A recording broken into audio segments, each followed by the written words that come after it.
안녕하세요. 잡시광입니다. 러시아가 우크라이나 전선에서 수십만 명의 병력과 4,000대의 기갑 전력을 대량으로 손실한 것으로 나타났습니다.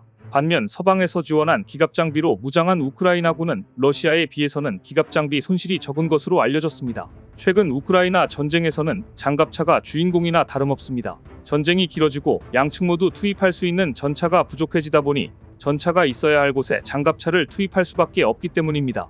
하지만 모든 장갑차가 다 제 역할을 하는 건 아니었습니다. 최근 우크라이나 전쟁을 보면 어이없는 실전 능력으로 빈축을 쌓는 장갑차도 있는 반면 의외로 러시아 장갑차들을 파괴하는 데 선봉에 서며 제 역할을 100% 해주는 장갑차도 있었습니다. 대표적인 게 바로 미국이 우크라이나에 공유한 브래들리 장갑차였습니다. 오죽하면 미 육군조차도 우크라이나군이 브래들리 장갑차를 활용하는 기술에 놀라서 운용 데이터를 받아가려고 할 정도입니다.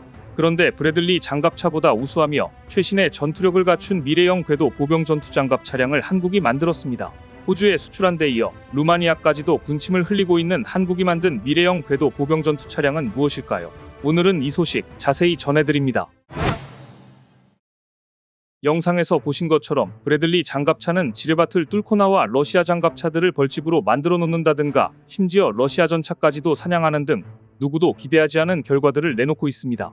반면 러시아 장갑차들은 대전에 뒤처진 것들이 많아 대전차 지뢰는 물론이고 단순한 기관포 사격에도 맥을 못 추고 쉽게 무력화되는 모습을 보여주고 있습니다.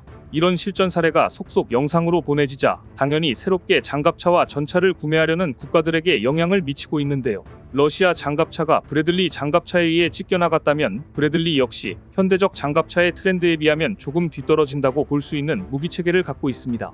미국이 브래들리 전차를 우크라이나에 공유한 것도 그런 배경이 있는 것입니다. 사실 최근 방산 강국들은 보병 전투차라고 불리는 최신형 장갑차를 선보이며 글로벌 방산 시장에서 맞붙고 있습니다. 하나의 미래형 궤도 보병 전투 장갑 차량 레드백이야말로 대표적인 장갑차라고 할 수 있습니다. 레드백과 앞서 본 브래들리 장갑차를 비교할 수 있는 단적인 예시가 있습니다. 바로 주포의 성능입니다. 브래들리에는 대전차 미사일을 발사하는 기능이 있는데 레드백의 원형이 되는 K-21에는 그런 기능이 없다고 지적하곤 합니다. 하지만 브래들리 장갑차의 주포는 고작 25mm, 그러니까 브래들리는 대전차 미사일이 없었다면 전쟁터에서 전차를 만나는 순간 냅다 꽁무니를 뺄 수밖에 없었을 것입니다. 25mm 기관포를 가지고는 전차와 마주쳤을 때 할 수 있는 일이 거의 없습니다. 어쩌다 한번 먼 거리에서 러시아 전차를 맞추기는 했지만 그건 어느 정도 거리가 있었고 운이 좋았던 것입니다.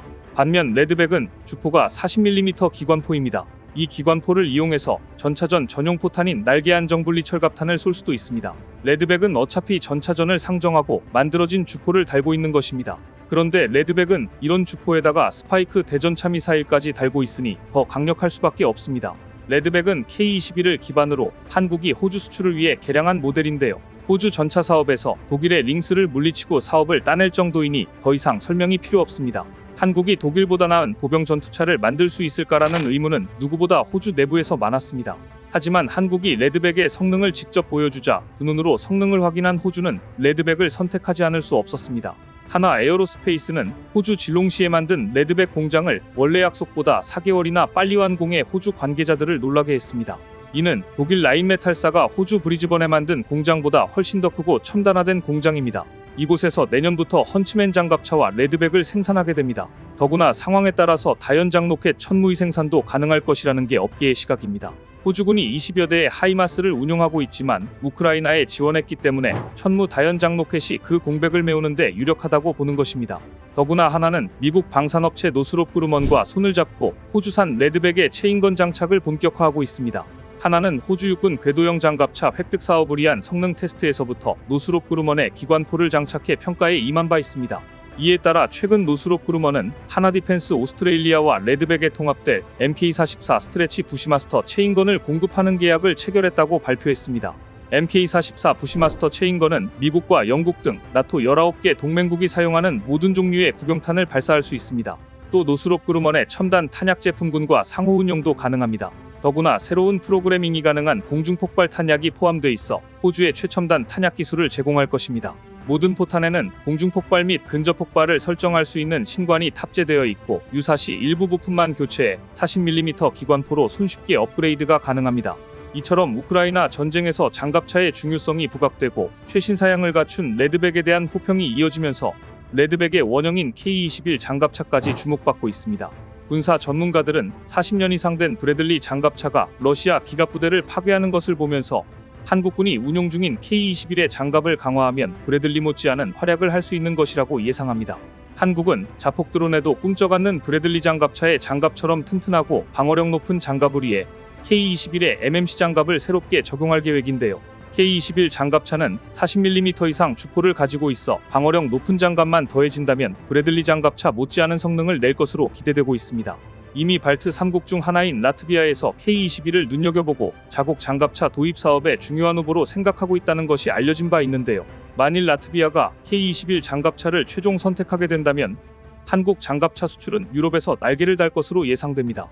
여기에서 하나는 더 나아가 K9 자주포를 사기로 한 루마니아의 천검 대전차 미사일을 12발이나 무장한 레드백을 제안했습니다. 루마니아의 장갑차 도입 사업에서도 역시 독일의 링스와 하나 에어로스페이스의 레드백이 후보에 올라있지만 독일의 링스는 호주 장갑차 수준에서 하나에 패배한 바 있고 가격도 비싼데 기술 이전도 난색을 표하는 터라 이번에도 하나의 레드백이 가장 유력한 후보로 떠오르고 있습니다.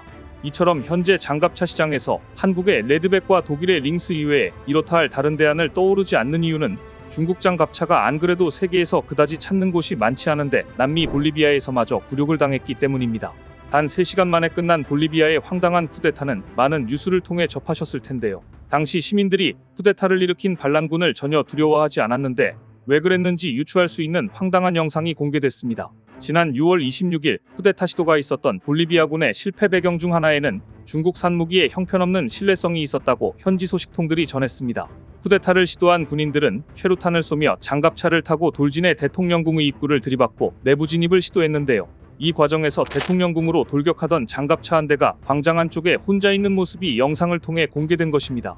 이 장갑차는 타이거 사륜구동 장갑차로 볼리비아가 2016년부터 도입해 주요 시설 방어와 수도 경비 임무에 사용해왔던 장갑차였습니다.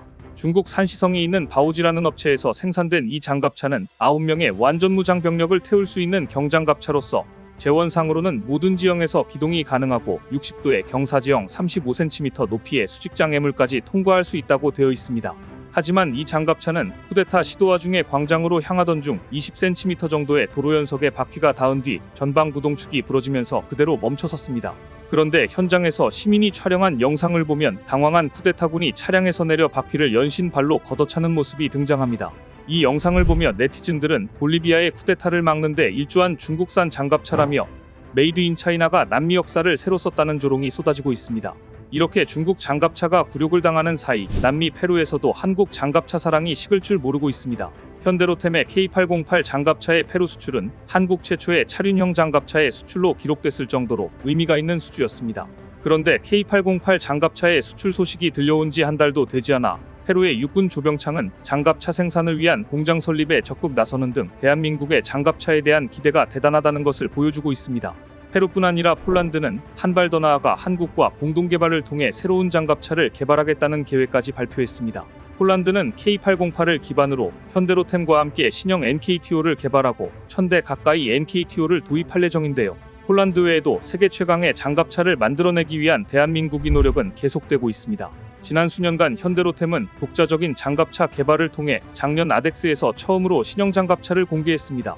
이러한 현대로템의 행보는 그동안 국내 방산업체의 행보와는 상당히 다른 것으로 전 세계적인 방산업체로 도약하기 위해서는 반드시 독자 개발을 해 기술을 갖고 있어야 한다는 현대로템의 철학이 담겨 있었습니다. 수년간의 준비 끝에 현대로템은 30톤급의 N-웨이브 신형 장갑차를 선보였는데요.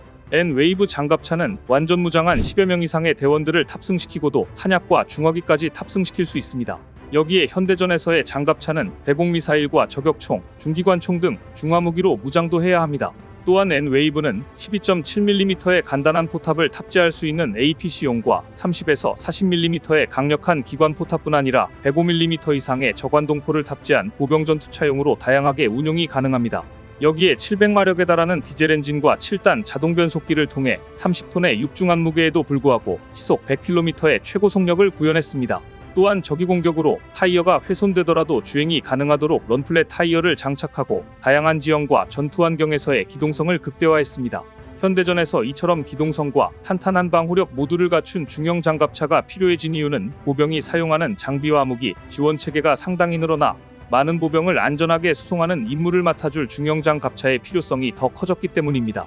그동안 독일은 독서 장갑차로 차륜형 장갑차 분야를 장악하고 있었는데요. 앞으로 독일의 독주는 쉽지 않을 전망입니다. 현대로템의 신형 장갑차가 이 시장의 다크호스로 떠오를 것으로 기대되고 있기 때문입니다.